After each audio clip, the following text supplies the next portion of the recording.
other possibilities in pricing you need to be aware of. And this possibility have to do with the fact that even though what we have looked at looks straight, but sometimes there could be some amendment that will affect your pricing. Let me give an example. The amendment I'm talking about has to do with incoterms. Incoterms are international commercial terms that affect transaction costs in a trade transaction. Let me give an example. If you are talking to a buyer and he asks you for a price, the price you can quote for that buyer must be an FOB price. The price you can quote must be an FOB price. Why? FOB price is the value of the goods plus profit. FOB price is the value of the goods plus profit. FOB price is the value of the goods plus profit. So if I quote a price like $1,000 per metric ton, that's the price I quote. I'm exporting, let me do commodity as for example now. Let me say I'm exporting sesame seed and I'm exporting ginger. I'm putting 20 tons of ginger in a container, 20 tons of ginger in a container. And I'm selling that ginger at $1,000. It's supposed to be more than that actually, but let's just assume $1,000 per metric ton. That is the FOB price. So I have an FOB price. I have an FOB price of $1,000 now per metric tons. That's my FOB price. And the buyer now says, give me a CFR price. Now, you cannot quote a CFR price to a buyer if you don't know the freight, because CFR is cost and freight. CFR is cost and freight. So CFR is equals to FOB plus freight. Remember, FOB is the value of the goods plus profit. Freight is the value of the transport cost. That's freight charge. Now, remember this price is per metric tons. And I'm using a container, and one container is equals to 20 metric tons.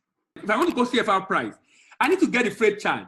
So I will have to call a shipping line. What's your freight charge? The shipping line will say, my freight charge is $2,000 per container. Remember, CFR is cost FOB plus freight. But this buyer is asking me for CFR price per metric ton. But I have a freight charge of $2,000 per container. I need to divide $2,000 by, remember I have an FOB price already. My FOB price is, because some people will go and add it together. My FOB price, remember, is $1,000 per metric tons. I need to calculate the freight charge per metric tons.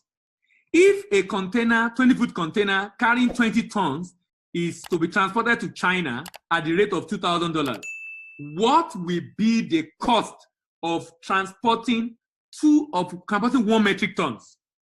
If 20 tons equals to 2,000, this is mathematics, or actually mathematics secondary school.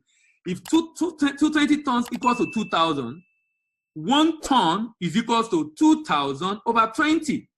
That would be what? $100. So my CFR price per metric ton is equal to $1,100 per metric ton. $1,100 per metric ton. Do you know what is happening here now? You know, we are discussing pricing. What is happening here now is that my price has changed. Why is making my price to change? My price is changing because of Incoterms. The buyer asked for CFR price per metric tons. I have an FOB price, the value of the goods plus profit. Maybe out of that $1,000, the value of the good is about $800. I'm making $200 on it. That's $200 over $1,000. But now he's asking me for freight. He said I should do CFR. I must get the freight charge to destination. That means you cannot quote a freight charge to a buyer without knowing the destination. You cannot quote a freight charge to a buyer without knowing the destination. If you quote a freight charge to a buyer without knowing the destination, it's a sign that you really are not grounded in that business. If a buyer asks for a freight charge, the next thing to ask him is, sorry, can you tell me please, what is your destination? So I can check with the shipping line. Now, there could be additional one, CIF. The buyer can say, give me a CIF price per metric ton. CIF is equals to CFR plus insurance. Remember, I already have my CFR price, 1,100. I already have my CFR price. To get my CIF, I need to contact insurance company and ask, what is marine insurance cost to China. And the insurance company says it's going to be about $200 per container. $200 per container.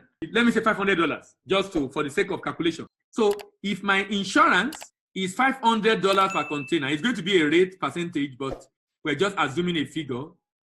If it's going to be $500 per container, remember it's per container. How much in a container? 20 tons. I need to divide this by 20 to be able to arrive at the appropriate price. And that will be how much? $25. So $25. So what is my CIF price? My CIF price is equal to 1,100 plus 25. That is $1,125 per metric ton. This is my CFR price. This way, I can easily do my calculation. Now, why? So this is emphasizing how vital and how important Incoterm is. So there are different possibilities in pricing. Basically, that's what I'm trying to demonstrate to you. There are different possibilities in pricing. And that the different possibilities in pricing become extremely important for you, because that's what is going to help you to be able to know how to appropriately price your transaction. It could be, there are so many Incoterms. I've just demonstrated the 3 that are popularly used. There are so many Incoterms. I've just demonstrated the 1 that are popularly used. But the idea here is that for you to be able to have a good understanding of the concept of Incoterms.